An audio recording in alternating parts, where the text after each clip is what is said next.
speculation si tawra lakpa tawra lakpa adu kasu ogide ko aduna ko gi PRIC for whom and for what question to bam sangidana haidi for whom kana gi no thamdoi se and aduga ko gi for what kari gi thamdoi no haise aduna masagi PR hoji aina nga sai ja kare ko gi lai de film si sarkar di lai elected government na madum lai di adum magi mathau tori aduga ko na uri ba film si di almost ko gi president rule gi adugi mong du ne ba ko na dum uri se na tra ka adna seida ko gi nauna PR amuk laktana tasaina thakta hakthing na madu thamakan da kana duisi kanano aduga mangje duisi kanano haise ana masigi cost benefit political gi waro magi social gi waro aduga economic gi waro puna masi yeng matam da makai mayam si loni yeng matam da masina maruna ko gi langakta tongjaba kaisu leite ba magi mangjaba ne amen doini aduna sigi sarkar si opposition rule state na teba manipur se ko double engine hai ni aduna masigi akogi hojikse BJP gi su bhar pumbagi ona yamna hana leramba ngasagi brute majority hadana parliament kai da ler maduna te masi koi regional party singna masigi support si tawraga maduna chainga oraga madu hingi ba amane aduna hanagi leramba film du nate hanagi adugi film du lerga di kitang bokta magi se koi gi sana bra kai na kitang ko yung ba yai ko aduga hojikti madugi possibility othopagi chang du di aigi wakal di madudi koi gi manglan aidi oroi da manglan ne di num khale aduna percent rule haisi mase ai sulak la oi manipur da lapai film ka sulaite haina aidi aduma ne khalle ba ko aduga lakani harisi di mase issue ji sagala kanda mada adi da koi gi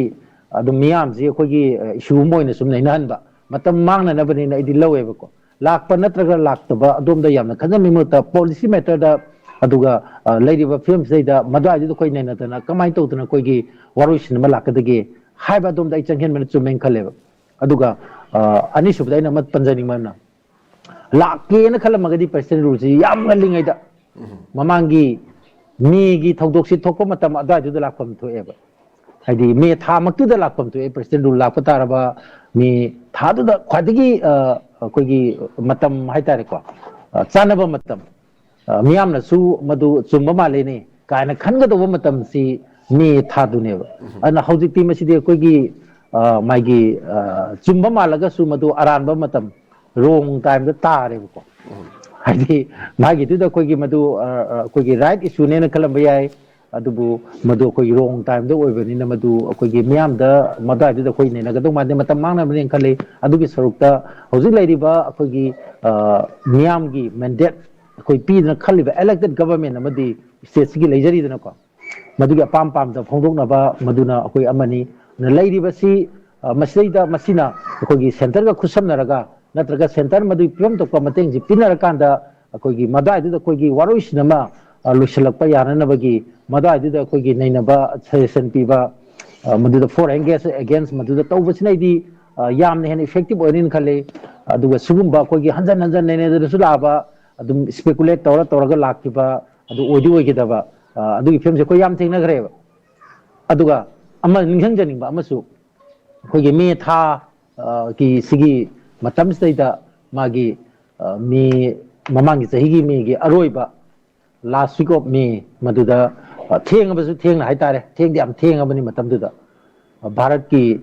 sarkar gi makai degi lenga ki makai degi hana minister of home for akoi state ki haitare masima hana lakhre aduga madugi matungdana koi gi home minister masamak laktuna manipur gi film ji yengchanba aduga madai duda koi gi magi stakeholder mayam unadana magi lengaki madugi magi point mayam yawba wafam block thokki basu leire an mastaina thamjani basi madugi unaba matam stai da unaba lakhi ba khudima unaba da aisu laik fadana loini yawjai ko aduga mamangi unaba dudai thamjara roi aina akon bagi koi gi Amit Shah union gi home minister ma unaba matam si matam si koi gi megi tang kutra orang kodai khalle madu university da ai ihan hanba aigi haidi hakting na university da aina thamjaba puting si hoi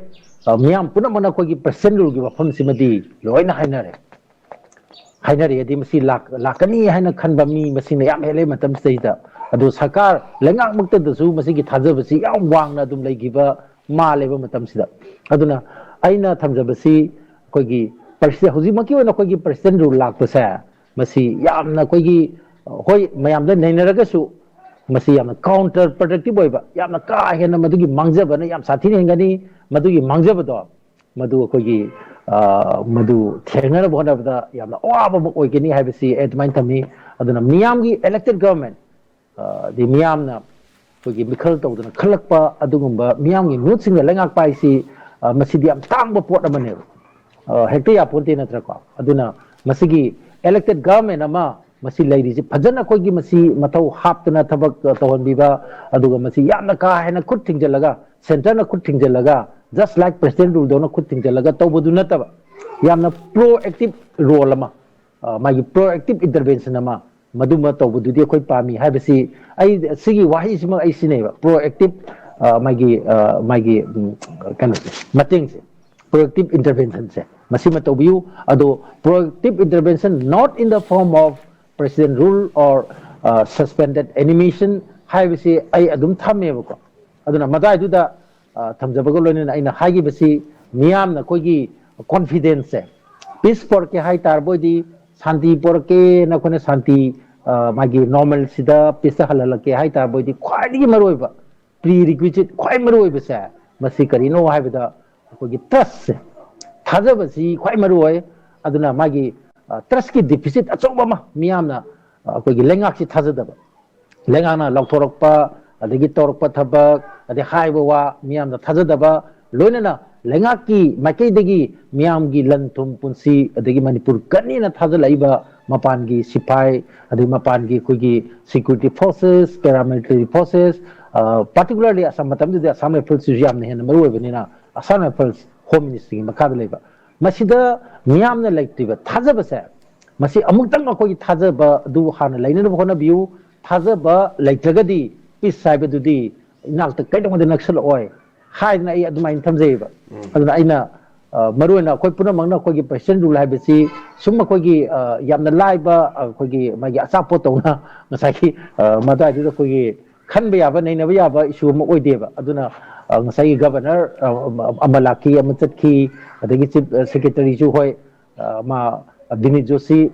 koi marup bini joshi hai tare ne koi gusam ne dum close oinagi ba amani matam amada ado masam phaba dung ba misamani ado magisu hena phaba position ama da chatkre ado anoba ma dum lakani ado aribam chakini ado yamna maruwardi akoina magi policy da magi politics da hong baduneba aduna governor haibasi magi sagi role yam thoidongna koigi elected government ama leiba jaga dadi koigi governor gi role si yam hena leiba nateba ado manipur da lakhiba koigi issue siga mai leinana ihau siga mai leinana magi opposition ni maki digisu magi MP mayam lakhi ko MP masing khang lakre koi state da party kya jisu lakhi belegre adu puna maksina koigi manipur gi chief minister unaram dana governor unaraga ayam bazakhi even koi Rahul Gandhi su elected government ki magi chief minister ama leibasi masu unaram de madu governor unarga sakhi ko samhaida matam du da koigi hojik suni dum governor gi rule leibadona governor rule lady almost like koi president rule se basi leibadona koi gi balance manungsa de dum ubadona di leireba ko adagi amarom da ngasagi bharat sarkar gi makedigi su magi hek meeting hek koropa khangde se northeast council gi oiro natagana koi gi security gi koi khana babu oiro amo oiro koi gi maroina elected government si manipur gi amalai haibasi masi madi sum koi gi akhodu su kaufok amadona masi heng matam amadadi center state ki magi relation da yam chauna federalism da yam chauna mami ta hogadaba aduga naina hogadaba researchers singna masai kolom tharpa matam da manipur gi si masi gi si yam hena koi naina hogadaba amane aduna aigi wakal ladi laidiba fiam si masi koi gi yamna excessive centralization gi mawong madi handaki laidiba violence na mar moidana adum ai ubran khale doji hainari ba koi president rule na hainari su adai du da madu context da haibo oram nin khale adu ai gi wakal ladi koi gi ꯃꯁꯤ ꯃꯇꯝ ꯃꯥꯡꯒꯗꯧꯕ ꯑꯗꯨꯒ ꯅꯟ ꯑꯩꯈꯣꯏꯒꯤ ꯏꯁꯨ ꯑꯣꯏꯔꯤꯕ ꯄꯣꯠꯁꯤꯡꯁꯤꯅ ꯃꯥꯡꯗ ꯄꯨꯈꯠꯂꯒ ꯈꯟꯅꯕꯒꯤ ꯃꯍꯨꯠꯇ ꯍꯧꯖꯤꯛ ꯍꯧꯖꯤꯛ ꯑꯩꯈꯣꯏꯒꯤ ꯃꯤꯌꯥꯝꯅ ꯑꯩꯈꯣꯏꯒꯤ ꯀꯣꯛꯇ ꯈꯨꯠ ꯍꯥꯞꯇꯨꯅ ꯋꯥꯔꯤꯕ ꯑꯗꯒꯤ ꯁꯦꯟ ꯊꯨꯝꯒꯤ ꯐꯤꯕꯝ ꯅꯣꯡꯃꯒꯤ ꯑꯩꯈꯣꯏꯒꯤ ꯁꯣꯛꯆꯤꯜꯂꯛꯇꯅ ꯉꯁꯥꯏꯒꯤ ꯏꯃꯨꯡ ꯃꯅꯨꯡꯒꯤ ꯃꯥꯒꯤ ꯁꯦꯟꯊꯣꯛ ꯑꯗꯒꯤ ꯁꯦꯟꯃꯤꯠꯂꯣꯟ ꯀꯣꯂꯥꯞꯁ ꯇꯧꯔꯛꯏꯕ ꯑꯗꯒꯤ ꯏꯚꯟ ꯑꯩꯈꯣꯏꯒꯤ ꯂꯩꯉꯥꯛꯀꯤ ꯀꯩꯅꯣꯐꯥꯎꯗ ꯄꯦꯟꯁꯟ ꯑꯣꯏꯔꯣ ꯇꯣꯂꯣꯞ ꯑꯣꯏꯔꯣ ꯁꯤꯐꯥꯎꯗ ꯑꯩꯈꯣꯏꯒꯤ ꯇꯤꯟ ꯇꯥꯁꯤꯜꯂꯛꯇꯅ ꯂꯧꯕꯨꯛꯇ ꯇꯤꯟ ꯇꯥꯕꯗꯒꯤ ꯍꯦꯟꯗꯣꯔꯛꯇꯅ ꯇꯣꯂꯣꯞꯇ ꯈꯨꯠꯁꯨꯃꯟꯗ ꯑꯗꯒꯤ ꯁꯤꯗ ꯑꯩꯈꯣꯏꯒꯤ ꯇꯤꯟ ꯇꯥꯁꯤꯜꯂꯛꯏꯁꯦ ꯃꯁꯥꯏꯁꯦ ꯑꯩꯈꯣꯏ ꯀꯃꯥꯏꯅ ꯇꯧꯗꯅ ꯑꯩꯈꯣꯏ ꯈꯔꯗ ꯑꯣꯏꯔꯁꯨ ꯃꯁꯤ ꯉꯁꯥꯏꯒꯤ ꯁꯤꯗꯒꯤ ꯍꯧꯒꯠꯅꯕ ꯍꯣꯠꯅꯒꯗꯒꯦ ꯍꯥꯏꯕꯁꯤꯒ ꯂꯣꯏꯅꯅ ꯍꯧꯖꯤꯛ ꯔꯤꯂꯤꯐ ꯀꯦꯝꯞꯇ ꯂꯩꯔꯤꯕ ꯑꯗꯒꯤ ꯑꯩꯈꯣꯏꯒꯤ IDPs ꯃꯌꯥꯝ ꯍꯥꯏꯇꯥꯔꯦ ꯃꯣꯏꯒꯤ ꯈꯝ ꯊꯦꯡꯅ ꯑꯋꯥꯕ ꯅꯣꯡꯃꯒꯤ ꯍꯦꯟꯖꯜꯂꯛꯏꯕ ꯑꯋꯥꯕ ꯃꯁꯤ ꯃꯌꯥꯝꯁꯤ ꯀꯃꯥꯏꯅ ꯇꯧꯗꯅ ꯑꯩꯈꯣꯏ ꯑꯦꯗ꯭ꯔꯦꯁ ꯇꯧꯅꯕ ꯍꯣꯠꯅꯒꯗꯒꯦ ꯂꯣꯏꯅ ꯍꯧꯖꯤꯛ ꯂꯩꯔꯤꯕ ꯃꯅꯤꯄꯨꯔꯒꯤ ꯂꯩꯔꯤꯕ ꯏꯁꯨꯁꯤ ꯀꯃꯥꯏꯅ ꯇꯧꯗꯅ ꯑꯩꯈꯣꯏ ꯀꯣꯛ ꯆꯨꯡꯁꯤꯟꯅꯗꯅ ꯃꯗꯨꯋꯥꯏꯗꯨꯗ ꯑꯩꯈꯣꯏꯒꯤ ꯋꯥꯔꯣꯏꯁꯤꯟ ꯑꯃ ꯄꯨꯔꯛꯅꯕ ꯍꯣꯠꯅꯒꯗꯒꯦ ꯍꯥꯏꯕꯒꯤ ꯃꯁꯣꯟꯂꯣꯝꯗꯅ ꯑꯩꯗꯤ ꯇꯧꯕꯁꯤ ꯆꯨꯝꯃꯦꯅ ꯈꯜꯂꯤ ꯑꯗꯣ ꯉꯁꯥꯏ ꯑꯩꯈꯣꯏꯁꯤꯅ ꯄꯥꯊꯣꯛꯄꯤꯈꯤꯕꯗꯁꯨ ꯌꯥꯎꯈꯤꯕ ꯑꯁꯥꯝꯒꯤ ꯕꯣꯗꯣꯂꯦꯟꯒꯤ ꯋꯥꯐꯝ ꯑꯃ ꯄꯨꯊꯣꯛꯈꯤꯕꯗꯣ ꯕꯣꯗꯣꯂꯦꯟꯒꯤ ꯁꯤꯒꯤ ꯃꯥꯒꯤ ꯃꯇꯝꯗꯨꯒꯤ ꯑꯩꯈꯣꯏ ꯀꯣꯟꯐ꯭ꯂꯤꯛ ꯃꯌꯥꯝꯗꯨꯅ ꯉꯁꯤꯗꯤ ꯀꯩꯗꯧꯔꯒꯦ ꯍꯥꯏꯗ ꯑꯩꯈꯣꯏꯒꯤ ꯀꯣꯟꯐ꯭ꯂꯤꯛ ꯍꯥꯏꯁꯤ ꯌꯥꯝ ꯁꯥꯡꯅ ꯆꯠꯊꯔꯒꯗꯤ ꯃꯁꯤꯅ ꯄꯣꯛꯄ ꯃꯆꯥꯁꯦ ꯃꯁꯤꯅ ꯄꯣꯛꯄ ꯃꯆꯥ ꯃꯁꯤꯅ ꯄꯣꯛꯄ ꯃꯁꯨꯁꯤ ꯃꯁꯨꯐꯥꯎꯇ ꯍꯥꯏꯇꯥꯔꯦ ꯃꯁꯤ ꯑꯩꯈꯣꯏꯒꯤ ꯃꯥꯒꯤ ꯃꯃꯤꯡꯁꯤ ꯁꯣꯔꯤ ꯄꯣꯚꯔꯇꯤ ꯑꯦꯟ ꯍꯪꯒꯔ ꯍꯥꯏꯕꯁꯤ ꯑꯗꯨꯝ ꯑꯣꯏꯌꯦꯕ ꯍꯥꯏꯗꯤ ꯚꯥꯏꯂꯦꯟꯁꯅ ꯂꯦꯞꯇꯕ ꯃꯥꯒꯤ ꯚꯥꯏꯂꯦꯟ ꯀꯣꯟꯐ꯭ꯂꯤꯛ ꯃꯁꯤꯒꯤ ꯃꯆꯥꯁꯤ ꯑꯗꯨꯒ ꯃꯁꯨꯁꯤ ꯃꯁꯤꯒꯤ ꯃꯃꯤꯡꯁꯤ ꯑꯃꯅ ꯄꯣꯚꯔꯇꯤ ꯑꯦꯛꯁꯇ꯭ꯔꯤꯝ ꯄꯣꯚꯔꯇꯤ ꯑꯗꯨꯁꯨ ꯑꯃꯅ ꯍꯪꯒꯔ ꯑꯗꯨꯒ ꯏꯔꯣꯏ ꯂꯣꯏꯕꯗꯗꯤ ꯑꯦꯛꯁꯇꯣꯔꯁꯟ ꯑꯗꯒꯤ ꯕꯦꯒꯔ ꯇꯥꯏꯞ ꯑꯩꯈꯣꯏꯒꯤ ꯀꯩꯅꯣꯁꯦ ꯉꯁꯥꯏꯒꯤ ꯅꯤꯕꯒꯤ ꯃꯑꯣꯡ ꯂꯣꯏ ꯆꯠꯊꯔꯛꯄ ꯃꯤꯁꯤꯡꯁꯦ ꯍꯧꯖꯤꯛꯇꯤ ꯐꯤꯕꯝꯁꯦ ꯌꯥꯝ ꯆꯥꯟꯅꯗ꯭ꯔꯕꯅꯤ ꯆꯤꯡꯗ ꯑꯣꯏꯒꯦꯔꯥ ꯇꯝꯄꯥꯛꯇ ꯑꯣꯏꯒꯦꯔꯥ ꯉꯁꯥꯏꯒꯤ ꯀꯔꯤ ꯍꯥꯏꯅꯤ ꯃꯇꯦꯡ ꯑꯃꯅ ꯑꯃꯒꯤ ꯃꯇꯦꯡ ꯄꯥꯡꯅꯗ꯭ꯔꯒꯗꯤ ꯍꯤꯡꯕ ꯉꯝꯗꯕꯒꯤ ꯑꯗꯩ ꯊꯕꯛ ꯇꯧꯕ ꯉꯝꯗꯕꯒꯤ ꯑꯗꯩ ꯑꯣꯔꯒꯅꯥꯏꯖꯦꯁꯟ ꯇꯧꯕ ꯉꯝꯗꯕꯒꯤ ꯐꯪꯁꯟ ꯇꯧꯕ ꯉꯝꯗꯕꯒꯤ ꯁꯤꯒꯤ ꯐꯤꯕꯝꯁꯦ ꯑꯩꯈꯣꯏ ꯂꯥꯛꯈ꯭ꯔꯦꯕ ꯍꯧꯖꯤꯛꯁꯦ ꯑꯗꯨꯅ ꯃꯁꯤ ꯃꯇꯝ ꯈꯔꯒꯤ ꯑꯣꯏꯔꯗꯤ ꯐꯕ ꯁꯥꯡꯖꯤꯜꯂꯛꯑꯒꯗꯤ ꯃꯁꯤ ꯉꯁꯥꯏꯒꯤ ꯚꯥꯏꯂꯦꯟꯁ ꯊꯣꯛꯅꯕꯒꯤ ꯃꯆꯥꯛꯁꯨ ꯑꯗꯨꯝ ꯑꯣꯏꯔꯛꯀꯗꯣꯔꯤꯅꯦꯕ ꯍꯧꯖꯤꯛ ꯍꯧꯖꯤꯛ ꯑꯩꯈꯣꯏꯒꯤ ꯄꯩꯁꯥꯒꯤ ꯐꯤꯕꯝꯁꯤ ꯉꯁꯥꯏ ꯈꯨꯗꯣꯡ ꯆꯥꯅꯔꯛꯇ꯭ꯔꯕꯅꯤꯅ ꯉꯁꯥꯏꯒꯤ ꯃꯤꯌꯥꯝꯒꯤ ꯊꯕꯛ ꯇꯧꯕꯕꯨ ꯍꯥꯏꯔꯣ ꯅꯠꯇ꯭ꯔꯒꯅ ꯑꯁꯥꯕ ꯀꯥꯡꯕꯨꯕꯨ ꯍꯥꯏꯔꯣ ꯃꯁꯤ ꯇꯧꯗꯅ ꯗꯣꯛꯇꯔꯐꯥꯎꯗ ꯑꯩꯈꯣꯏꯒꯤ ꯑꯅꯥꯕ ꯌꯦꯡꯕ ꯉꯝꯃꯛꯇꯕ ꯑꯣꯖꯥꯐꯥꯎꯗ ꯃꯥꯒꯤ ꯀꯣꯂꯦꯖ ꯌꯨꯅꯤꯚꯔꯁꯤꯇꯤ ꯑꯗꯒꯤ ꯁ꯭ꯀꯨꯜꯗ ꯆꯠꯄ ꯉꯝꯃꯛꯇꯕ ꯑꯗꯨꯒꯤ ꯊꯥꯛ ꯑꯃꯗ ꯂꯥꯛꯂꯛꯏꯁꯦ ꯃꯁꯤ ꯌꯥꯝ ꯁꯦꯡꯅ ꯍꯥꯏꯔꯒꯗꯤ ꯃꯥꯌꯣꯟꯁꯤ ꯑꯐꯕ ꯃꯥꯌꯣꯟ ꯅꯠꯇꯦꯕ ꯑꯗꯒꯤ ꯍꯥꯏꯋꯦꯗ ꯂꯨꯠ ꯇꯧꯕ ꯑꯗꯒꯤ ꯉꯁꯥꯏ ꯑꯦꯛꯁꯇꯣꯔꯁꯟ ꯇꯧꯕ ꯁꯤꯁꯨ ꯀꯟꯁꯤꯜꯂꯛꯄ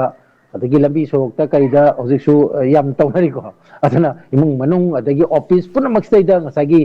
ꯁꯤꯒꯤ ꯃꯃꯤ ꯑꯃꯒ ꯇꯥꯔꯛꯏꯁꯤ ꯃꯁꯤ ꯑꯐꯕ ꯃꯥꯌꯣꯟ ꯑꯃ ꯅꯠꯇꯦꯕ ꯑꯗꯨꯅ ꯃꯁ꯭ꯋꯥꯏꯁꯤꯗ ꯑꯩꯈꯣꯏꯁꯤ ꯀꯣꯛꯁꯤ ꯑꯩꯈꯣꯏꯒꯤ ꯊꯥꯗꯗꯅ ꯌꯥꯝꯅ ꯀꯨꯞꯅ ꯅꯩꯅꯕ ꯆꯨꯝꯃꯦꯅ ꯈꯜꯂꯤ PR ꯂꯥꯛꯄ ꯑꯃꯁꯨꯡ ꯂꯥꯛꯇꯕ ꯃꯁꯤꯅ ꯑꯩꯈꯣꯏꯒꯤ ꯏꯁꯨ ꯑꯣꯏꯗꯅ ꯃꯗꯨꯋꯥꯏꯗꯨꯗ ꯑꯩꯈꯣꯏꯒꯤ ꯈꯟꯅꯕꯁꯤ ꯑꯩꯗꯤ ꯃꯇꯝ ꯃꯥꯡꯅꯕꯅꯦꯅ ꯂꯧꯏ ꯂꯣꯏꯅꯅ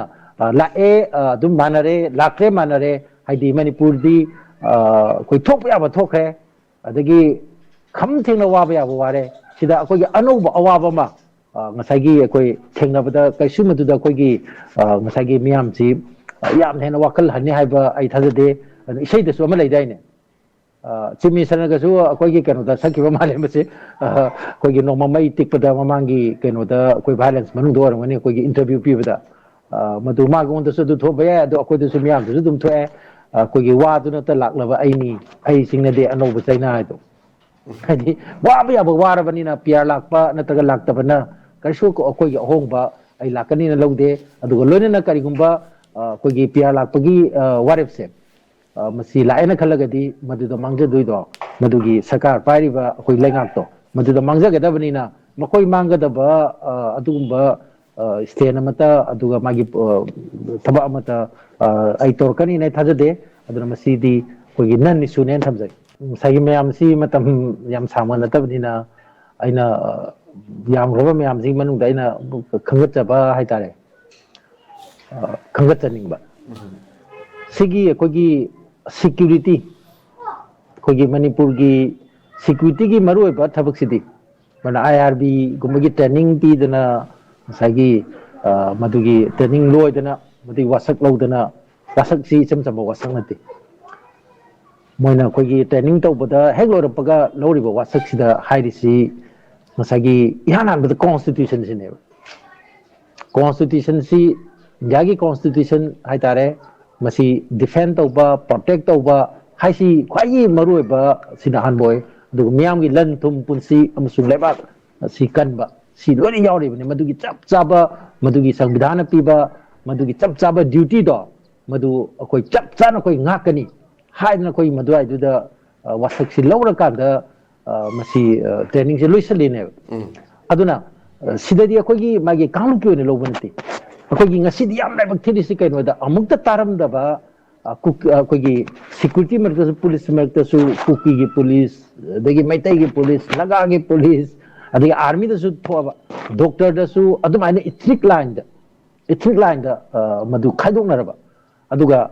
magi se journalist merta su media merta su aduma na toan ba magi community du gi matungina asagi loina khaidok pham thok ta sing ji loi khaidoraba samna da journalist community media gi community habim hota akoi gi magi ethnic da yumham wara kanda akoi gi cookie gi journalist adagi adugi journalist and adom da ngasagi proof lom da loi chalakpa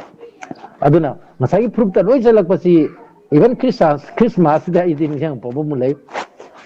atai da tawdi henjalaktana ngasagi isor da bawta kogi proof ki maming da taw yaukhaleba samna da kogi cookie gi jisu metai gi jisu naga gi jisu adagi atopa kogi mapan gi ju adu ya bana te bana tra hadi akogi dharma aiji magi madu chachariba kambu dugi ama to ibni adu dharma makta su ngasagi fruki matungina ga tor padong ga uba adu yam sathiba makalgi mahik amane mahik ne di masidi koigi corona dagi hena sathiba corona gi mahik tudi mask super kharu phai sanitizer sathu ga khar phai ba sidi yam sathiba yam kuina chatpa amane suma koigi magi communal go ba ithini ko ba positi aga masigi huji thawena kamsan ba manufacture tawraga same saraga kamsan basi kanaba kambu madile makogi political interest economic interest makogi ton ba self interest madudi am sap tombe yai aduga lebak tuma tungnam chati maduna mahan doine bako adana sumai tawdana kogi security bhauta ngasagi madai duda magi community gi film da lakpa samna da akogi posting tiba natraga na koi mafam na tabai si masidi kogi mai masadam yawjaba poni madugi magi uniform magi duty tawriba du tawjagadam ne tu manipur di masisu violence manus di tuan sapagi moma mamang da lebo gre kogi mamang da laigidaba singi marta masagi uniform set pa kambu atopa ethnic kambu magi community kambu magi bahut silaga kogi madai du kogi abuse over attack toba yawda sok pan ba khotpa mamang so ta gi ba leikre ko ana sidi am sathi ba pot amane ba aduna mami taroi daba tapam sitok thok daba security haiba adagi koigi ibana koi oza marta bokta professor singi marta bokta university bokta madugi amata base adugo madugi tahana na hona ba kambu amasu left na dum leire ne adagi masi marta law maker singi marta law maker aisi law breaker olakadoini MLA de cookie MLA koi meeting kauri haiba gumba adagi koi mete MLA ngato ne hai gumba zum division se andi law maker no udraba community do kogi lawmaker ki community natraba mai ngasai gi kogi cookie gi even kogi BJP MLA Congress ki MLA hai gi dramni na party do bokta makha da singharam ne ngasai gi indu grab ne adu ondha grab hai tare makha ta aduga ngasai gi mai community do na hai galakpa aduna masi amna sathiba makal gi adu makal gi kogi magi thniki sumba yamna fundamentalist kambu singna aduga masi gi thawena koi sem sarba thawani injan ba haitare kambu sing di yam kana ramba yai aduga lebak chidi pra khoi gi tung koina mang tahu do pot amane ba ai si thamjage aduga masagi lakadori ba kogi security sing si masi magi kangluki ai di phumki maming de khan gi ba mata nate magi ben IRB orge su magi highway national highway ne sing ba sledut pass thari ba lebak kai ne ba thugai ne bo honari ba mache tana bo honari kambu sing do madugi makta akogi madugi law and order si masinga nanaba maduda akogi tawba mane odo magi chaba purpose gi matungina masagi magi sinari ba duty gi matungina matau tawon bai si masidi adum tawon topa amane aduga aroibada ina muthamjage maduda kogi masigi mami se masi kogi law maker sing su masi lanjaningi the MLA sing marta MP sing marta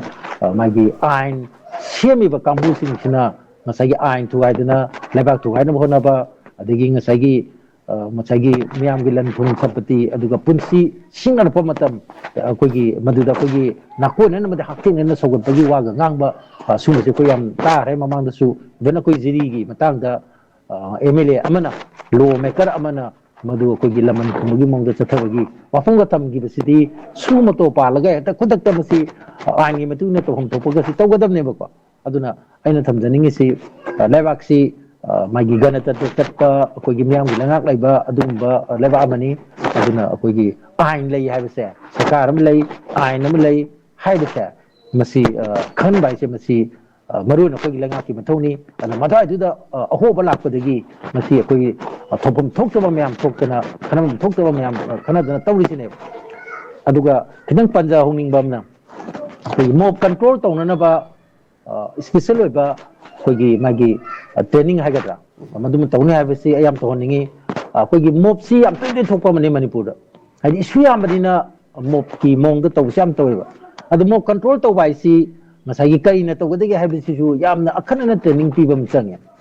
ꯍꯥꯏꯗꯤ ꯃꯣꯞ control ꯇꯧꯗꯣꯏꯅꯦꯅ ꯑꯩꯈꯣꯏꯒꯤ ꯆꯪꯉꯛꯑꯀꯥꯟꯗ ꯉꯁꯥꯏꯒꯤ ꯀꯩꯅꯣꯁꯦ ꯑꯩꯈꯣꯏ ꯅꯨꯄꯤ ꯂꯥꯟꯗꯤ ꯑꯩꯈꯣꯏ ꯄꯥꯡꯊꯣꯛꯏꯀꯣ ꯑꯅꯤꯁꯨꯕ ꯅꯨꯄꯤ ꯂꯥꯟ ꯄꯥꯡꯊꯣꯛꯄꯗ ꯗ꯭ꯔꯃꯥ ꯌꯦꯡꯉꯤ ꯃꯗꯨꯗ ꯁꯤꯖꯤꯟꯅꯩꯗꯨꯗꯤ ꯁꯪꯒꯤꯟꯅꯦꯕ ꯅꯠꯇ꯭ꯔꯥ ꯑꯗꯣ ꯍꯧꯖꯤꯛꯅ ꯑꯩꯈꯣꯏꯒꯤ AK-47 ꯄꯨꯊꯣꯛꯇꯅ ꯉꯁꯥꯏꯒꯤ ꯑꯩꯈꯣꯏꯒꯤ ꯃꯣb ꯀꯟꯇ꯭ꯔꯣꯜ ꯇꯧꯅꯕꯅꯦꯅ ꯂꯦꯊꯣꯠꯀꯗꯨ ꯄꯨꯊꯣꯔꯛꯇꯅ ꯍꯧꯖꯤꯛ ꯑꯩꯈꯣই ꯚꯥꯏꯔꯦꯜ ꯆꯠꯄ ꯌꯥꯝ ꯎꯏꯀꯣ ꯏꯚꯟ ꯑꯩꯈꯣꯏꯒꯤ ꯃꯄꯥꯟꯗꯒꯤ ꯂꯥꯛꯄ ꯁꯤꯐꯥꯏꯁꯤꯡ ꯃꯣꯏꯅ ꯉꯁꯥꯏꯒꯤ ꯑꯩꯈꯣꯏꯒꯤ ꯇ꯭ꯔꯤꯒꯔ ꯀꯩꯅꯣꯁꯤ ꯄꯥꯏꯔꯒ ꯇꯧꯕ ꯌꯥꯝꯅ ꯆꯥꯟꯅꯗꯕ ꯃꯈꯜꯒꯤ ꯌꯥꯝꯅ ꯁꯣꯐꯤꯁꯇꯤꯀꯦꯠ ꯑꯣꯏꯕ ꯈꯨꯠꯂꯥꯏꯁꯤꯡ ꯃꯤꯔꯛꯇꯒ ꯑꯗꯨꯝ ꯁꯤꯖꯤꯟꯅꯕꯁꯦ ꯑꯗꯨꯝ ꯎꯕ ꯐꯪꯉꯦꯕ ꯑꯗꯨꯅ ꯁꯤꯒꯨꯝꯕ ꯑꯩꯈꯣꯏꯒꯤ ꯃꯥꯂꯦꯝꯒꯤ ꯃꯤꯌꯥꯝꯗ ꯌꯥꯝꯅ ꯏꯃꯦꯖ ꯐꯖꯗꯕ ꯍꯦꯛ ꯎꯕ ꯃꯇꯝꯗ ꯃꯥꯒꯤ ꯌꯥꯝꯅ ꯀꯔꯤ ꯍꯥꯏꯅꯤ ꯌꯥꯝ ꯁꯥꯊꯤꯕ ꯃꯐꯝ ꯑꯃ ꯑꯣꯏꯅ ꯎꯒꯗꯕ ꯑꯗꯨꯒ ꯌꯥꯝꯅ ꯇꯔꯅꯤꯁ ꯇꯧꯒꯗꯕ ꯏꯟꯗꯤꯌꯥꯒꯤ ꯏꯃꯦꯖꯁꯤ ꯇꯔꯅꯤꯁ ꯇꯧꯒꯗꯕ ꯄꯣꯠꯁꯨ ꯑꯗꯨꯝ ꯃꯅꯤꯄꯨꯔꯗ ꯑꯩꯈꯣꯏꯅ ꯎꯕ ꯃꯇꯝꯗꯁꯨ ꯌꯥꯝ ꯎꯏꯌꯦꯕ ꯑꯗꯨꯅ ꯌꯥꯔꯤꯈꯩ ꯃꯁꯤꯗꯤ ꯑꯩꯈꯣꯏ ꯃꯣb ꯀꯃꯥꯏꯅ ꯑꯩꯈꯣꯏꯒꯤ ꯀꯟꯇ꯭ꯔꯣꯜ ꯇꯧꯒꯗꯒꯦ ꯍꯥꯏꯕꯁꯤ ꯌꯥꯝꯅ ꯁ꯭ꯄꯦꯁꯦꯂꯥꯏꯖ ꯑꯣꯏꯕ ꯌꯥꯝꯅ ꯃꯁꯤꯒꯤ ꯌꯥꯝꯅ ꯇ꯭ꯔꯦꯟ ꯇꯧꯕ ꯋꯦꯜ ꯇ꯭ꯔꯦꯟ ꯇꯧꯔꯕ ꯀꯥꯡꯕꯨꯅ ꯃꯁꯤꯗꯤ ꯇꯧꯒꯗꯕꯅꯦꯕ ꯑꯗꯒꯤ ꯑꯃꯅ ꯃꯁꯤꯗ ꯑꯩꯈꯣꯏꯒꯤ ꯑꯩꯅ ꯁꯨꯝ ꯅꯨꯡꯉꯥꯏꯖꯗꯕ ꯑꯃꯗꯤ ꯇꯥꯟꯖꯥ ꯆꯥꯔꯤꯉꯩꯗ ꯍꯥꯏꯖꯍꯧꯒꯦ ꯇꯤꯌꯥꯔ ꯒ꯭ꯌꯥꯁ ꯍꯥꯏꯕ ꯑꯩꯈꯣꯏꯒꯤ ꯄꯣꯠꯁꯦ ꯇꯤꯌꯥꯔ ꯒ꯭ꯌꯥꯁ ꯍꯥꯏꯗ ꯃꯁꯤꯗ ꯊꯥꯗꯔꯤꯕ ꯄꯩꯁꯥ ꯇꯥꯡꯈ꯭ꯔꯕ ꯃꯤꯌꯥꯝꯒꯤ ꯃꯥꯒꯤ ꯄꯥꯕ꯭ꯂꯤꯛꯀꯤ ꯃꯅꯤ ꯑꯩꯈꯣꯏꯒꯤ ꯃꯁꯤꯗ ꯊꯥꯗꯔꯤ ꯃꯌꯥꯝꯁꯦ ꯑꯗꯣ ꯃꯅꯤꯄꯨꯔꯗ ꯂꯥꯛꯏꯕ ꯇꯤꯌꯥꯔ ꯒ꯭ꯌꯥꯁ ꯉꯁꯤꯐꯥꯎꯗ ꯁꯤꯖꯤꯟꯅꯔꯤꯕ ꯇꯨꯡꯗꯁꯨ ꯁꯤꯖꯤꯟꯅꯔꯛꯀꯗꯧꯔꯤꯕ ꯇꯤꯌꯥꯔ ꯒ꯭ꯌꯥꯁ ꯈꯨꯗꯤꯡꯃꯛꯁꯤ ꯑꯈꯟꯅꯕ ꯑꯩꯈꯣꯏꯒꯤ ꯇꯝꯄꯥꯛꯇ ꯂꯩꯕ ꯑꯈꯟꯅꯕ ꯀꯝꯃꯨꯅꯤꯇꯤ ꯑꯃꯈꯛꯀꯤ ꯑꯣꯏꯅ ꯔꯤꯖꯥꯔꯚ ꯇꯧꯕꯗꯧꯅ ꯁꯨꯝ ꯎꯏꯌꯦꯕ ꯍꯧꯖꯤꯛ ꯍꯦꯛꯇ ꯑꯩꯈꯣꯏ ꯁꯔꯚꯦ ꯑꯃ ꯇꯧꯁꯤ ꯇꯤꯌꯥꯔ ꯒ꯭ꯌꯥꯁꯅ ꯃꯅꯤꯄꯨꯔꯗ ꯁꯣꯛꯈꯤꯕ ꯑꯗꯒꯤ ꯃꯁꯤꯅ ꯍꯛꯊꯦꯡꯅꯅ ꯑꯩꯈꯣꯏꯒꯤ ꯃꯥꯒꯤ ꯀꯩꯅꯣ ꯑꯣꯏꯍꯟꯈꯤꯕ ꯍꯥꯏꯇꯥꯔꯦꯅꯦ ꯈꯨꯗꯣꯡꯊꯤꯕ ꯊꯣꯛꯍꯟꯈꯤꯕ ꯂꯩꯈꯤꯗꯕꯁꯨ ꯑꯗꯨꯝ ꯌꯥꯎꯔꯕꯅꯤꯀꯣ ꯃꯁꯤ ꯑꯩꯈꯣꯏꯅ ꯅꯠꯇ꯭ꯔꯒꯅ ꯈꯖꯤꯛꯇꯪ ꯑꯣꯏꯔꯁꯨ ꯁꯣꯛꯄ ꯅꯠꯇ꯭ꯔꯒꯅ ꯃꯁꯤꯅ ꯍꯦꯛ ꯃꯅꯥꯛ ꯅꯛꯄ ꯍꯥꯏꯇꯥꯔꯦ ꯃꯁꯤ ꯃꯅꯤꯟ ꯐꯪꯈꯤꯕ ꯃꯤ ꯃꯁꯤꯡ ꯊꯤꯕ ꯃꯇꯝꯗ ꯑꯩꯈꯣꯏꯒꯤ ꯃꯔꯨꯑꯣꯏꯅ ꯑꯩꯗꯤ ꯑꯩꯈꯣꯏꯒꯤ ꯀꯝꯃꯨꯅꯤꯇꯤꯁꯦ ꯌꯥꯝ ꯄꯟꯖꯗꯕꯅꯤ ꯍꯧꯖꯤꯛꯇꯤ ꯌꯥꯝ ꯁꯦꯟꯁꯤꯇꯤꯚ ꯑꯣꯏꯕ ꯃꯇꯝꯅꯤꯅ ꯃꯁꯤꯗꯤ ꯌꯥꯔꯤꯈꯩ ꯄꯟꯕꯁꯤꯁꯨ ꯐꯠꯇꯦꯅ ꯑꯗꯨꯕꯨ ꯑꯦꯅꯤꯋꯦ ꯑꯩ ꯍꯥꯏꯖꯔꯒꯦ ꯑꯩꯈꯣꯏ ꯃꯔꯨꯑꯣꯏꯅ ꯑꯩꯈꯣꯏꯒꯤ ꯃꯁꯤꯡ ꯇꯝꯄꯥꯛꯇ ꯃꯁꯤꯡ ꯌꯥꯝꯃꯤꯕ ꯑꯩꯈꯣꯏ ꯃꯩꯇꯩꯒꯤ ꯀꯩꯅꯣꯁꯤꯗ ꯐꯨꯔꯨꯞꯁꯤꯒꯤ ꯑꯣꯏꯅꯗꯧꯅ ꯁꯨꯝ ꯇꯧꯕꯗꯧꯅ ꯁꯨꯝ ꯇꯧꯔꯦꯕꯀꯣ ꯃꯔꯝꯗꯤ ꯑꯌꯥꯝꯕꯗꯤ ꯏꯍꯧꯗꯤ ꯑꯌꯥꯝꯕꯅ ꯁꯤꯗꯗꯤ ꯃꯩꯇꯩꯅ ꯇꯧꯏ ꯃꯔꯝꯗꯤ ꯃꯅꯤꯄꯨꯔ ꯀꯟꯕꯒꯤꯁꯨ ꯑꯣꯏꯔꯣ ꯂꯩꯕꯥꯛ ꯀꯟꯕꯒꯤꯁꯨ ꯑꯣꯏꯔꯣ ꯑꯗꯨꯒ ꯃꯁꯥꯒꯤ ꯂꯅꯥꯏꯒꯤ ꯑꯩꯈꯣꯏꯒꯤ ꯀꯩꯅꯣꯗꯤ ꯀꯌꯥ ꯇꯧꯗꯦ ꯑꯩꯈꯣꯏꯁꯦ ꯑꯗꯨꯝ ꯍꯥꯏꯕ ꯋꯥꯅꯤ ꯑꯩꯈꯣꯏꯒꯤ ꯍꯣꯏ ꯌꯥꯝ ꯁꯧꯒꯟꯕ ꯑꯗꯒꯤ ꯑꯃ ꯇꯧꯕ ꯈꯣꯠꯄ ꯑꯗꯨꯒꯤ ꯃꯌꯥꯝ ꯑꯃ ꯃꯥꯒꯤ ꯑꯩꯈꯣꯏꯅ ꯌꯥꯅꯤꯡꯗꯕ ꯄꯦꯟꯗꯕ ꯃꯌꯥꯝ ꯌꯥꯎꯕꯁꯨ ꯑꯗꯨꯝ ꯌꯥꯎꯏꯀꯣ ꯑꯗꯨꯕꯨ ꯁꯤꯃꯗꯤ ꯑꯩ ꯍꯥꯏꯖꯅꯤꯡꯉꯤ ꯑꯍꯥꯟꯕ ꯅꯨꯄꯤ ꯂꯥꯟ ꯑꯣꯏꯔꯁꯨ ꯑꯅꯤꯁꯨꯕ ꯅꯨꯄꯤ ꯂꯥꯟ ꯑꯣꯏꯔꯁꯨ ꯅꯨꯄꯤꯁꯤꯡꯅ ꯇꯧꯔꯤꯒꯁꯦ ꯄꯨꯝꯅꯃꯛꯀꯤꯅꯦꯕ ꯄꯨꯝꯅꯃꯛꯀꯤ ꯏꯟꯇꯔꯦꯁꯇ ꯑꯗꯨꯒ ꯃꯁꯥꯒꯤ ꯅꯨꯄꯤꯒꯤ ꯍꯛ ꯀꯟꯅꯅꯕꯒꯤ ꯑꯗꯨ ꯀꯩꯅꯣ ꯑꯗꯣꯝꯗ ꯆꯪꯈꯤꯕꯁꯨ ꯅꯠꯇꯦꯀꯣ ꯂꯩꯕꯥꯛꯀꯤꯁꯨ ꯃꯤꯌꯥꯝꯒꯤ ꯏꯁꯨꯁꯤꯗꯗꯤ ꯑꯌꯥꯝꯕꯅ ꯑꯩꯈꯣꯏ ꯅꯨꯄꯤꯁꯤꯡꯅ ꯇꯧꯔꯤ ꯑꯗꯨ ꯉꯥꯛꯇꯅꯤ ꯑꯗꯨꯅ ꯁ꯭ꯋꯥꯏꯗ ꯑꯩꯈꯣꯏ ꯇꯝꯄꯥꯛꯇ ꯑꯩꯈꯣꯏꯒꯤ ꯌꯥꯝ ꯀꯟꯅ ꯑꯩꯈꯣꯏ ꯏꯍꯧꯁꯤ ꯃꯥꯒꯤ ꯁꯦꯟꯇꯔ ꯑꯣꯏꯕꯅꯤꯅ ꯇꯧꯏꯀꯣ ꯑꯗꯣ ꯑꯌꯥꯝꯕꯅ ꯑꯩꯈꯣꯏ ꯃꯩꯇꯩꯁꯤꯡꯅ ꯇꯧꯏ ꯑꯗꯣ ꯑꯌꯥꯝꯕꯗꯤ ꯉꯁꯤꯐꯥꯎꯗ ꯊꯦꯡꯅꯔꯛꯏꯁꯤ ꯂꯩꯕꯥꯛ ꯀꯟꯅꯅꯕꯒꯤ ꯑꯗꯒꯤ ꯃꯤꯑꯣꯏꯕꯒꯤ ꯍꯛ ꯀꯟꯅꯅꯕꯒꯤ ꯑꯗꯒꯤ ꯃꯤꯌꯥꯝꯒꯤ ꯄꯨꯟꯁꯤ ꯀꯟꯅꯅꯕꯒꯤ ꯑꯗꯨꯝꯕ ꯉꯥꯛꯇꯅꯦꯕ ꯑꯗꯨ ꯏꯅꯧ ꯅꯧꯕ ꯑꯩꯈꯣꯏꯒꯤ ꯗꯤꯃꯥꯟ ꯑꯃ ꯄꯨꯊꯣꯛꯇꯅ ꯑꯗꯒꯤ ꯍꯧꯖꯤꯛ ꯇꯧꯅꯔꯤꯕ ꯁꯨꯃꯥꯏꯅ ꯇꯧꯗꯅ ꯇꯧꯕꯁꯨ ꯅꯠꯇꯦꯕ ꯑꯗꯨꯅ ꯃꯁꯤꯗ ꯌꯥꯔꯤꯈꯩ ꯑꯩꯈꯣꯏꯒꯤ ꯃꯁꯤ ꯀꯟꯇ꯭ꯔꯣꯜ ꯇꯧꯅꯕ ꯍꯣꯠꯅꯔꯛꯄꯗ ꯈꯔ ꯋꯦꯜ ꯇ꯭ꯔꯦꯟ ꯇꯧꯔꯕ ꯑꯗꯨꯒ ꯃꯤꯌꯥꯝꯒ ꯑꯩꯈꯣꯏꯒꯤ ꯀꯩꯅꯣꯒ ꯂꯩꯅꯕ ꯃꯔꯤꯁꯦ ꯐꯖꯅ ꯈꯪꯕ ꯌꯥꯔꯤꯈꯩ ꯑꯩꯈꯣꯏꯒꯤ ꯄ꯭ꯔꯤꯚꯦꯟꯇꯦꯕꯜ ꯑꯣꯏꯕ ꯍꯥꯏꯇꯥꯔꯦꯀꯣ ꯄ꯭ꯔꯤꯚꯦꯟꯁꯟ ꯏꯁ ꯕꯦꯇꯔ ꯗꯦꯟ ꯀ꯭ꯌꯣꯔ ꯍꯥꯏꯗꯅ ꯑꯩꯈꯣꯏ ꯊꯣꯛꯑꯝꯗꯕ ꯌꯥꯕ ꯑꯩꯈꯣꯏꯒꯤ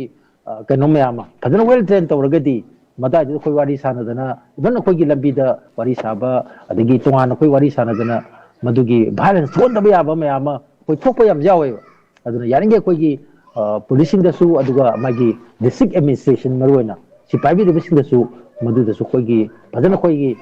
ꯁꯨꯝꯕ ꯃꯈꯜꯒꯤ ꯑꯩꯈꯣꯏ ꯇ꯭ꯔꯦꯅꯤꯡꯁꯦ ꯄꯤꯗꯅ ꯀꯃꯥꯏꯅ ꯇꯧꯗꯅ ꯃꯅꯤꯄꯨꯔ ꯌꯥꯝꯅ ꯏꯁꯄꯦꯁꯤꯌꯦꯜ ꯑꯣꯏꯕ ꯃꯐꯝꯁꯤꯗꯩꯗ ꯁꯨꯝꯕ ꯃꯤꯌꯥꯝꯒꯤ ꯃꯨꯞꯃꯦꯟ ꯅꯠꯇ꯭ꯔꯒ ꯃꯣꯞꯁꯤ ꯗꯤꯜ ꯇꯧꯒꯗꯒꯦ ꯍꯥꯏꯕꯁꯦ ꯃꯁꯤ ꯇꯧꯕꯁꯦ ꯑꯩ ꯐꯩꯅ ꯑꯗꯨꯃꯥꯏꯅ ꯊꯝꯖꯅꯤꯡꯉꯤ